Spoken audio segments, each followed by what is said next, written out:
I gave her everything. My time, my trust, my savings, even my dreams. I stood by her through sleepless nights and endless assignments. And just when I thought we were building a future together, she left. Not for a job, not for a better life, but for the man who gave her an A in class and an F in loyalty. I met Emily when I was 25. I had just landed a stable job in IT, nothing fancy, but it paid well enough and gave me the kind of routine I always craved. Emily was different. She was a dreamer, a soft-spoken woman with eyes full of ambition. She was working part-time as a barista, saving up for college. When we started dating, she confessed her biggest dream, to become a clinical psychologist. She said, "I want to help people, but school's expensive. I'll probably be in my 30s by the time I can even start." I remember looking at her and saying, "Then let me help you start now." That decision came with a cost. We agreed that I'd work full-time while she studied. I moved into a cheaper apartment, gave up vacations, nights out, and even sold my motorcycle,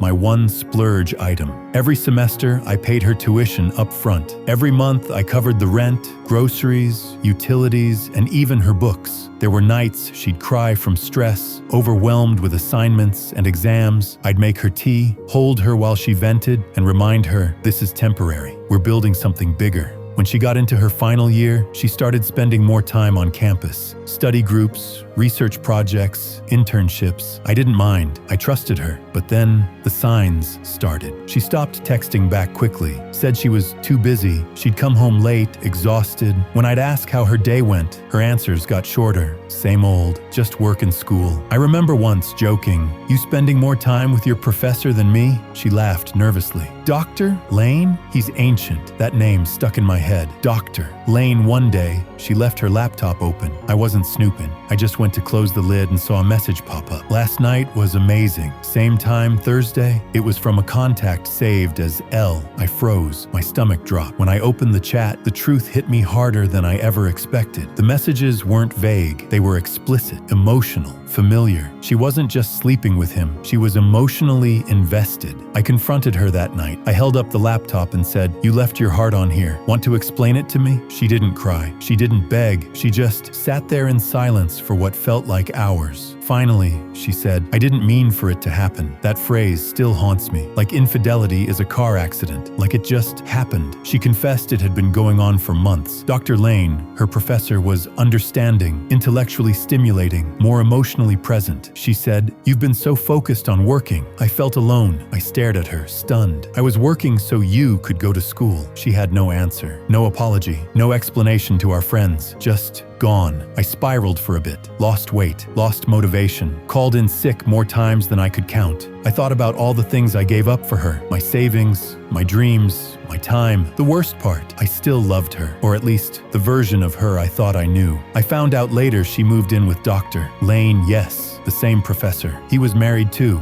His wife filed for divorce shortly after. It took time, but I healed. I started therapy, focused on work, even went back to the gym. I reconnected with friends I'd neglected and started traveling again, alone at first, then with people who brought light back into my life. One day, I received a message from Emily, just 2 lines. "I'm sorry for how things ended. I hope you're okay." I never replied. What was there to say? But I did look her up. She's still with him. They live 2 towns over. He resigned from the university. She works at a private clinic now. I don't hate her. I don't wish her harm, but I'll never forget the lesson she taught me. Never sacrifice yourself for someone who wouldn't even flinch if you fell. To anyone out there supporting their partner's dreams, don't lose yourself in the process. Not a transaction. And loyalty. Loyalty should never be a one-way street. If you made it this far, thank you. What would you have done in my place? Would you ever forgive her? Drop your thoughts in the comments. And don't forget to like, subscribe, and hit the bell if you want more real, raw stories like this.